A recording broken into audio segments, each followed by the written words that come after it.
आदरणीय यशस्वी मुख्यमंत्री योगी आदित्यनाथ जी ने पूरा परखा, पूरा देखा। 10 साल की जो हमने कागजी कार्रवाई करी, भाई साहब ने हरियाणा से करी, हमने उत्तर प्रदेश से करी, आप तो खैर राष्ट्रीय से कर रहे हैं, पूरे भारत में कर रहे हैं भ्रमण। और उसका नतीजा आकर हमें पिछली 31 अगस्त 2025 में मिला। जो मंच पर खड़े होकर आदरणीय योगी जी ने हमारी 70 जातियों के नाम लिए, जिन जातियों को कोई पहचानता नहीं था, कोई जानता नहीं था। आज तक आप भी सब प्रमाणित है इस चीज के, आप लोग यहाँ पे सब रह रहे हैं, जीवन व्यतीत कर रहे हैं। किसी मुख्यमंत्री ने कभी बावरिया समाज का नाम अपने मुंह से लिया तो बताओ, किसी ने लिया? योगी जी ने लिया कि नहीं लिया? हाथ खड़े करके बताओ। योगी जी ने अपने बावरिया समाज का, जोगी समाज का, नाथ समाज का, सपेरा समाज का अपने मुख अरविंद से नाम लेकर ये कहा कि इन समाजों की पीड़ा से मैं व्यथित हूं कि यह समाज 80 वर्षों से कहां पड़ा हुआ था, सड़कों के किनारे पड़ा हुआ था, जंगलों में पड़ा हुआ था और ना जाने कितनी यातनाओं से गुजर रहा था। यातनाएं ऐसी कि कहते हुए जीभ भी थर्रा जाती है। मेरे दोस्तों, मेरे भाइयों, मेरे बहनों, हम अंग्रेजों के समय से यातनाएं सहन कर रहे हैं। क्यों कर रहे हैं? क्योंकि हम जंगलों में रहते थे। हमारे राजा महाराजा, उनके ऊपर जब बाहरी आक्रांताओं ने आक्रमण किए तो बाहरी आक्रांताओं की वजह से हमने उनके साथ समझौता नहीं किया। रियासतें उन्होंने अपनी रियासतों में मिला ली, मगर हम उनके आगे नहीं झुके। हम जंगलों में चले गए, अपनी बेटी और चोटी की रक्षा के लिए जंगलों में जीवन व्यतीत करना शुरू कर दिया। जब जंगलों में से रहते रहते हम जंगली आदिवासी बन गए तो आक्रांताओं के बाद,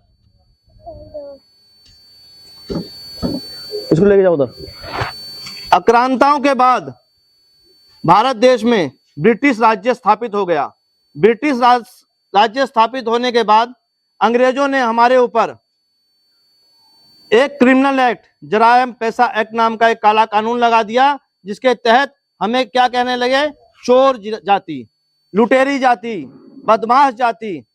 वो भी उन्होंने क्यों लगाया? क्योंकि हम इस देश की जब 1857 की क्रांति शुरू हुई, उस क्रांति में हम बराबर के हिस्सेदार थे।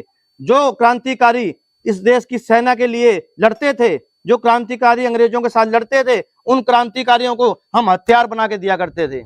हम उनकी चोट पे मरहम लगा के दिया करते थे, हम उनको खाना दिया करते थे और हम उनकी रहने की व्यवस्था करके दिया करते थे। क्योंकि हम जंगल के रास्ते जानते थे, हम पहाड़ों के रास्ते जानते थे, हम जंगली समुदाय में रहना जान चुके थे आक्रांताओं से दुखी होकर। क्योंकि वो हमें धर्म बदलने के लिए कहते थे, हम धर्म नहीं बदले, जंगलों में चले गए। अंग्रेजों ने आकर जब हमने क्रांतिकारियों का साथ देना शुरू करा तो अंग्रेजों ने हम पे धारा जरायम पेशा एक्ट लगाकर हमें क्रिमिनल घोषित कर दिया। अंग्रेजों की टोलियां जब भी हमारे जंगली रास्तों से या हमारे गांव मोहल्लों से निकलती थी, हम उन्हें लूट लिया करते थे। लूटना हमारा अधिकार था, क्योंकि क्रांतिकारी हमें कहते थे कि आप हथियार लूटोगे तब हम जाके गोली चलाएंगे। तो वो हथियार लूटना शुरू कर दिया, उनका रसद लूटना शुरू कर दिया, उनकी जितनी सामग्री थी वो लूटना शुरू कर दी। तो अंग्रेजों के, ब्रिटिश सरकार के जो बड़े बड़े आला अधिकारी होते थे, वो कहते थे ये जातियां कौन सी हैं भाई, ये जंगलों में से आती हैं, जंगलों में चली जाती हैं, इनका पता निकालो, नहीं तो हम अपना आधिपत्य काबू नहीं कर पाएंगे, भारत पे काबू नहीं कर पाएंगे। तो उनके जो आला अफसर थे वो हमारे बीच में बहरूपिया बनकर आए और उन्होंने देखा कि ये लोग, ये बावरी जाति के लोग हैं, ये जोगी जाति के लोग हैं, ये सांसी जाति के लोग हैं, ये जो जंगलों में रहना जानते हैं, अपना धर्म नहीं परिवर्तन करना जानते हैं, वे लोग हैं ये। उन्होंने जब ये छटनी करी तो 193 जनजातियां, उस समय उन्होंने एक बायोडेटा बनाया जिनमें 193 जनजातियों को अच्छेदित किया और उनपे एक ही काला कानून लगा दिया कि ये जन्मजात अपराधी हैं। तो भला देखो, देश की रक्षा करने वाला अपराधी बन गया। किसने बनाया? अंग्रेजों ने। उस अपराध का दंश झेलते झेलते पूरा जीवन हमारे को हो गया है। कहीं भी जोर से लिख देते हैं कि बावरी गैंग, कहीं लिख देते हैं सांसी गैंग, कहीं लिख देते हैं कंजर गैंग, कहीं भी हमारे को चोर कह देते हैं। 1972 में लगा कानून, काला कानून 1952 में, 31 अगस्त 1952 में ये काला कानून जब देश आजाद हो गया, देश आजाद होने के 5 साल 16 दिन के बाद मेरे भाइयों, मेरे दोस्तों, 5 साल 16 दिन हम फिर भी गुलाम बन के रहे। 1947 में जब देश की आजादियां, खुशियां मना रहा था देश, मगर हम वहीं जंगलों में पड़े हुए रो रहे थे। हमारी आंखों के आंसू नहीं, क्योंकि अब हमारा देश आजाद हो गया था, फिर भी हम अपना हाजिरी प्रथा चालू कर रखे थे। हवलदार आता था, डंडे मारता था और हाजिरी लगवाता था। 5 साल 16 दिन के बाद बाबा साहब अम्बेडकर और सरदार वल्लभ भाई पटेल की योजना के अंतर्गत उन्होंने हमारा दुख समझा और 1952 में जराइम पेशा एक्ट लगा दिया, खत्म कर दिया हमारे ऊपर जो लगा हुआ था, और हम आजाद हो गए। तब से 31 अगस्त 1952 वाला दिन हमारी आजादी का दिन हो गया, और उस आजादी को दिन हम हर साल बड़े शानो शौकत और बड़े हर्षोल्लास से मनाते हैं। पिछले 15 साल से मनाते आ रहे हैं, और पिछले 2 साल से सरकार हमारे को मनवा रही है, खर्चा देती है, बसें देती है, खाने पीने का हमारा व्यवस्था करती है, क्योंकि ये भाजपा सरकार है, ये योगी सरकार है, ये योगी सरकार है, ये मोदी सरकार है।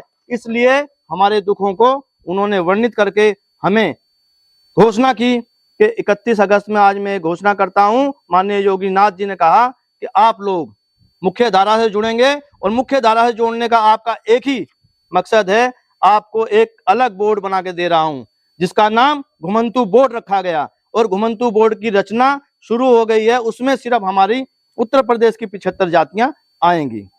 अब उत्तर प्रदेश की 75 जातियों में से हर प्रत्येक जिले के अंदर एक कार्यक्रम हो रहा है, जिस कार्यक्रम में हम सरकार का और माननीय मंत्री जी का, माननीय मुख्यमंत्री जी का आभार व्यक्त कर रहे हैं।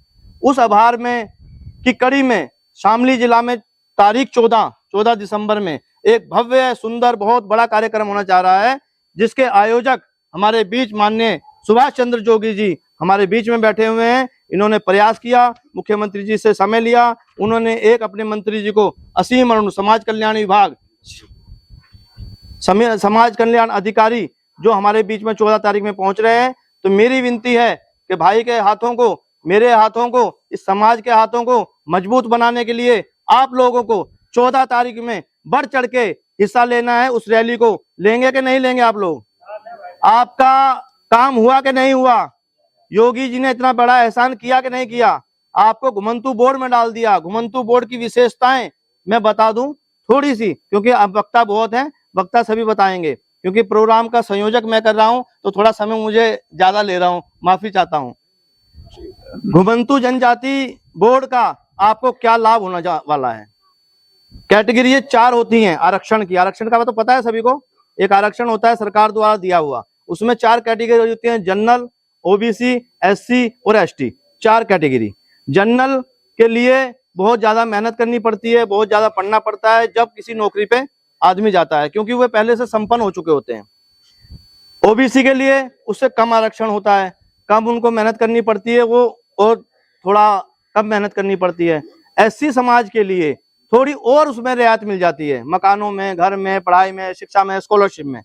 और एसटी समाज के लिए, जंगली आदिवासियों के लिए वो मेहनत और कम हो जाती है, क्योंकि वो लोग जंगल में रहते हुए मेन आदमी का जो मुख्य धारा से आज से 50 साल पहले जुड़ चुका है, उनका मुकाबला नहीं कर सकते, इसलिए एसटी को और ज्यादा सहूलियत होती है।